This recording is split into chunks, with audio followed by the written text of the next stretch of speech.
ಬೆಳಗ್ಗೆ unknown number. Hello hello, ಯಾರು ಮಾತಾಡ್ತಾ ಇರೋದು?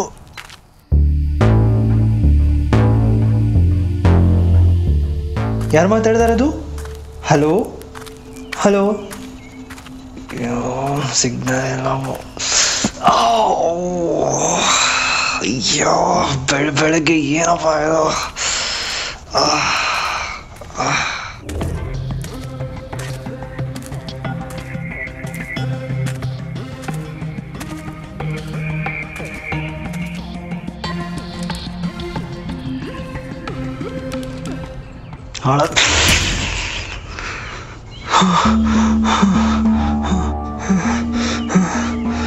ಯಾರೋ ಹೊಡೆದಂಗಾಯ್ತಲ್ಲ.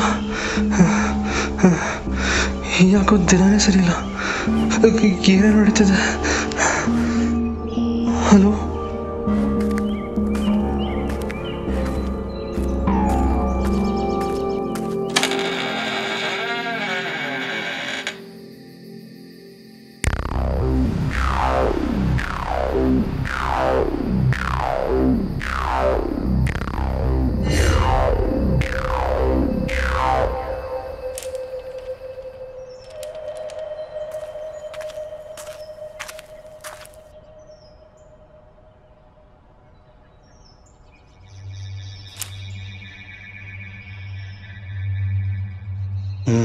ಎಲ್ಲ ಇವಂದೇ ಕೆಲಸ ಇರಬೇಕು.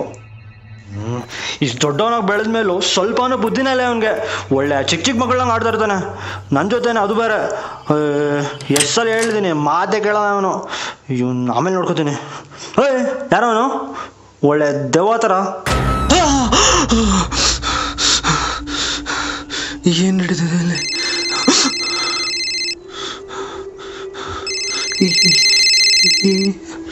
ಅದೇ ನಂಬರ್.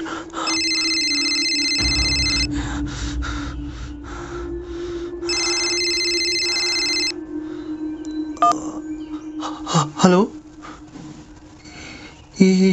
ಯಾರು? ಹಲೋ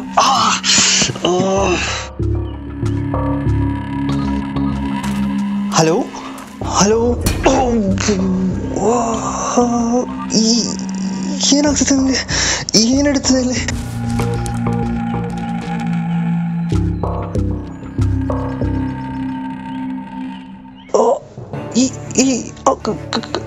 ಕನ್ಸಲ್ಲಿ ನೋಡಿದ್ದು ಇಲ್ಲ ಬಂತು. ಯಾರು ಯಾರು ಯಾರು ಮಾಡ್ತಾರೆ?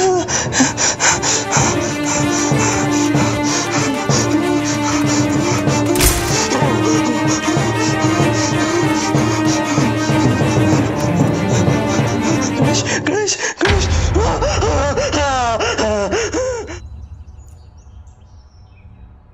ಯಾರೋ ಕಿರಿಸ್ದಾಗ ಅನಿಸ್ತಾ ಇಲ್ವಾ? ಇಲ್ಲ ನೋಡ್ದೆ ಮಗ, ನಂಗೆ ಗೊತ್ತು. ಏನು ಇಲ್ಲ ಕಣೋ. ಯಾಕೋ ಯಾಕೋ ಏನ್ ನೋಡಿ ಇಷ್ಟು ಎದ್ರಕೊಂಡ್ಯೋ? ಏನಾಯ್ತು? ನೋಡ್ದೆ ಮಗ, ಕಣ್ಣಾರೆ ನೋಡ್ದೆ. ಒಂದು ನಿಮಿಷ, ಅಲ್ಲೊಂದು ನೆಟ್ರೆಂಟ್ಸ್ ಇದಾರೆ, ಬನ್ನಿ ತೋರಿಸ್ತೀನಿ, ಬಾರೋ. ಲೋ, ಇದು ಯಾರೋ ತಮಾಷೆಗೆ ಅನಿಸಿರೋದು ಕಣೋ. ನಾವೆಲ್ಲ ಇಲ್ವೇನೋ, ಎದ್ರಕೋಬೇಡ, ಬಾರೋ, ನಾವು ನೋಡ್ಕೋತೀವಿ, ಬಾರೋ. ಇಲ್ಲ ಅಲ್ಲೋ, ಇನ್ನು ತಮಾಷೆಗೆ ಯಾರು ಮಾಡ್ತಾ ಇಲ್ಲ. ಬೇಕು ಅಂದ್ರೆ ಯಾರೋ ಮಾಡ್ತಿದ್ದಾರೆ. ಯಾರು?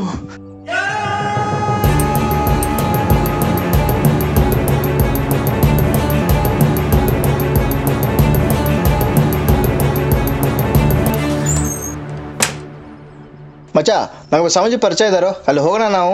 ಸರಿ ಕಣೋ, ಇವಾಗ ನಮ್ಮ ಹತ್ರ ಗಾಡಿ ಇಲ್ವಲ್ಲ, ಏನು ಮಾಡೋದು? ತಡಿ, ನಮ್ಮ ಹುಡುಗರು ಫೋನ್ ಮಾಡೋಣ.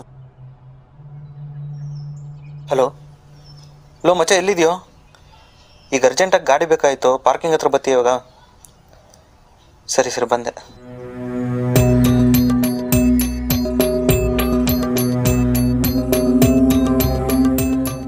ಹೇಳಿ, ಏನು ವಿಷಯ? ಸ್ವಾಮಿ, ನನ್ನ ಫ್ರೆಂಡ್ ಹೆಸರು ಅಶ್ವಿನ್ ಅಂತ. ಅವನು ಇವತ್ತು ಮಾನಸಿಕವಾಗಿ ಕುಗ್ಗೋಗ್ಬಿಟ್ಟಿದ್ದಾನೆ ಸ್ವಾಮಿ. ಯಾರದು? ಸ್ವಾಮಿ, ಇವನೇ. ಇವರಾ? ಏನಾಯ್ತು ಹೇಳಿ. ಸ್ವಾಮಿಗಳೇ, ಇವತ್ತು ಅಶ್ವಿನ್ಗೆ ಬೆಳಗ್ಗೆ ಯಾವುದೋ ನಂಬರಿಂದ ಕಾಲ್ ಬಂತಂತೆ. ಆಮೇಲೆ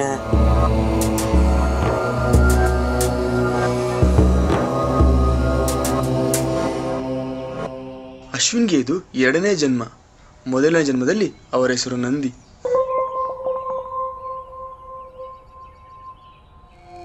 ನೀನೇನಾ ನಂದಿ? ಹೌದು ಬುದ್ಧಿ, ನಾನೇ ಬುದ್ಧಿ. ಏನ್ ವಿಷಯ? ಅದೇ ಬುದ್ಧಿ, ನನ್ನೆಲ್ಲ ನೀವು ತೊಗೊಬಿಟ್ಟಿದ್ದಾರಂತೆ. ದಯವಿಟ್ಟು ನಂಗೆ ವಾಪಸ್ ಕೊಡಿ ಬುದ್ಧಿ, ನಿಮ್ಮ ಕೈ ಮುಗಿತೀನಿ ಬುದ್ಧಿ. ನಂಗೆ ಬೇರೆ ಆದಾಯನೇ ಇಲ್ಲ ಬುದ್ಧಿ. ನೆಲ ನಿಂದಲ್ಲ ಕಣೋ, ನಮ್ಮ ಬುದ್ಧಿಗೆ ಸ್ವಂತ ಆಗಿರೋ ನೆಲ ಅದು. ಏನ್ರಿ ಮಾತಾಡ್ತಾ ಇರೋ? ನಂದು ಕಣ್ರಿ ಅದು. ಯಾರ ಹತ್ರ ಬಂದು ಏನೋ ಮಾತಾಡ್ತಿದ್ದೆ ನೀನು?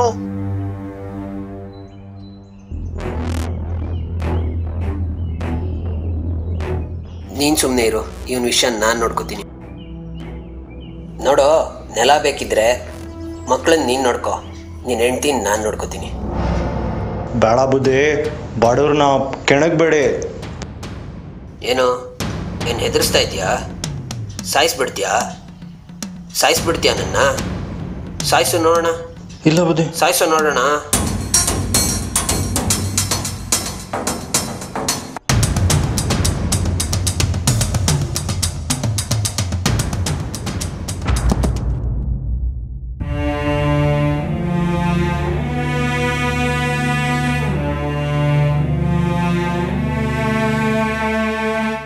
ಹೀಗೆ ತಾನು ಆಕಸ್ಮಿಕವಾಗಿ ಮಾಡಿದ ತಪ್ಪಿಗೆ ಮಾರ್ತಾಂಡನಿಂದ ಪ್ರತೀಕಾರವನ್ನು ಅಶ್ವಿನ್ ಈ ಜನ್ಮದಲ್ಲಿ ಅನುಭವಿಸುತ್ತಾ ಇದ್ದಾನೆ.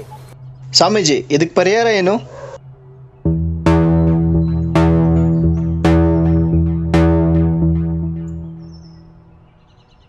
ಈ ರುದ್ರಾಕ್ಷಿ ಮಾಲೆಯನ್ನು 15 ನಿಮಿಷದೊಳಗೆ ಅಶ್ವಿನ್ ಕೊರಳಿಗೆ ಹಾಕಲೇಬೇಕು. ಇಲ್ಲ ಅಂತಂದ್ರೆ ಅವನ ಪ್ರಾಣಕ್ಕೆ ಕುತ್ತು ಬರುತ್ತದೆ.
Oh shit!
ಅಶ್ವಿನ್ ಏನಾದರೂ ಆಯ್ತಾ ಹೇಳಿ.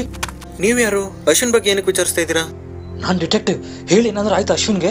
ಸರ್, ಇವಾಗ ಏನೋ ಅವನು ಫುಲ್ ಗಾಬರಿ ಆಗಿದ್ದ. ದೆವ್ವಾಗಿ ನೋಡಿದೆ ಅಂತ ರೂಮಲ್ಲಿ. ನಾವು ರೂಮಲ್ಲಿ ಹೋಗಿ ನೋಡಿದ್ವಿ, ಯಾವ ದೆವ್ವನೂ ಇರಲಿಲ್ಲ. ಮತ್ತೆ ಆಮೇಲೆ ನಮ್ಗೆ ಅವ್ನು ಲೆಟ್ರ್ ಬೇರೆ ತೋರಿಸ್ತಾ. ಲೆಟ್ರ್ ನೋಡಿ ಫುಲ್ ಗಾಬರಿ ಆಗ್ಬಿಟ್ವಿ. ಸೊ ಅವನ್ನ ಅಲ್ಲಿಂದ ಕರ್ಕೊಂಡು ಬಂದು ರೂಮಲ್ಲಿ ಅವನ್ನ ಲಾಕ್ ಮಾಡಿ ಸ್ವಲ್ಪ ಸ್ವಾಮೀಜಿನ ನೋಡಬೇಕು ಅಂತ ಹೋದ್ವಿ. ಅಲ್ಲಿ ಆ ಸ್ವಾಮೀಜಿ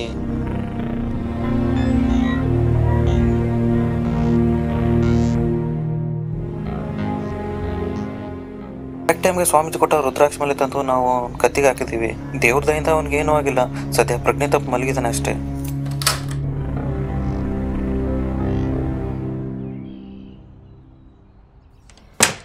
ಈ ಲೆಟರ್ನ ಅಂಟಿಸ್ತಿರೋದು, ಅಶ್ವಿನ್ನ ಸಾಯಿಸೋಕ್ಕೆ ಟ್ರೈ ಮಾಡ್ತಾ ಇರೋದು ಬೇರೆ ಯಾರೂ ಅಲ್ಲ, ಅಶ್ವಿನ್.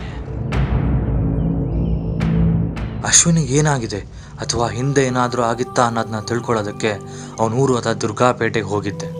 ಅಲ್ಲಿ ಹೋಗಿ ವಿಚಾರಿಸಿದಾಗ ಒಂದು ಕ್ಷಣದಲ್ಲಿ ಅಶ್ವಿನ್ ಜೀವನ ಹೇಗೆ ತಿರುವು ಪಡಿತು ಅನ್ನೋದು ಗೊತ್ತಾಯಿತು.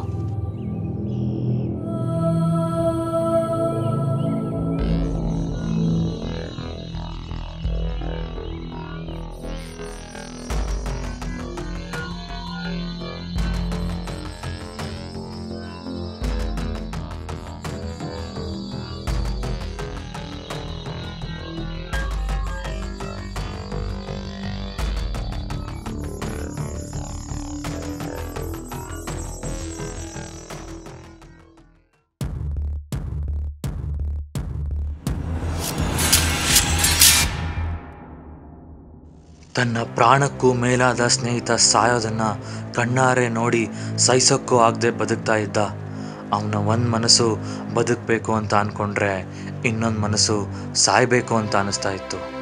ಅವನ ಎರಡನೇ ಮನಸ್ಸೇ ಅವನನ್ನು ಅವನೇ ಕೊಲ್ಲಬೇಕು ಅನ್ನೋ ಘೋರ ನಿಲುವಿಗೆ ಕಾರಣವಾಯಿತು. ಇದೆಲ್ಲ ಅವನ ಸಬ್ಕಾನ್ಷಿಯಸ್ ಮೈಂಡಲ್ಲಿ ಸ್ಟೋರ್ ಆಗಿ ಅವನಿಗೆ ಗೊತ್ತಿಲ್ಲದೇನೆ ಅವನನ್ನು ಈ ಥರ ಕೊಲೆಗಾರನ್ನಾಗಿ ಮಾಡಿಬಿಟ್ಟಿದೆ.